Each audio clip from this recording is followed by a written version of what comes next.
নববর্ষের প্রথম দিনে ফিলিস্তিনের প্রতি সংহতি জানিয়ে তুরস্কের ইস্তাম্বুলে অনুষ্ঠিত হয় বিশাল সমাবেশ। শহরের ঐতিহাসিক গালাতা সেতুতে আয়োজিত এই কর্মসূচিতে অংশ নেন ৫ লাখ মানুষ। ১ জানুয়ারি তুর্কি যুব ফাউন্ডেশন DUGV এর নেতৃত্বে প্রায় ৪০০ মানবাধিকার সংগঠনের জোট ন্যাশনাল উল প্ল্যাটফর্ম এ সমাবেশের আয়োজন করে। আমরা ভয় পাব না, আমরা চুপ করে থাকব না, আমরা ফিলিস্তিনকে ভুলব না, এই স্লোগানে অনুষ্ঠিত সমাবেশে অংশগ্রহণকারীরা গাজায় চলমান সহিংসতা ও গণহত্যা বন্ধের দাবি জানান।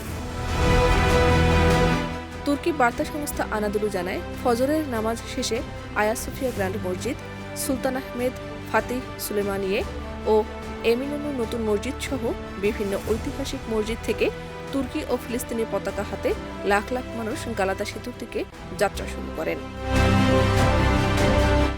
হিমশীতল আবহাওয়া উপেক্ষা করে নারী, শিশু ও বৃদ্ধ সহ মানুষ পায়ে হেঁটে আইকনিক গোল্ডেন হর্ন অতিক্রম করে সমাবেশে যোগ দেন। এ সময় তুরস্কের প্রেসিডেন্ট রিসেপ তাইয়েপ এরদোয়ান, সরকারের একাধিক মন্ত্রী, ঊর্ধ্বতন কর্মকর্তা ও বিশিষ্ট ব্যক্তিরাও উপস্থিত ছিলেন। এই বিপুল উপস্থিতি ফিলিস্তিনের চলমান সহিংসতার বিরুদ্ধে তুর্কি জনগণের নৈতিক অবস্থানের প্রকাশ।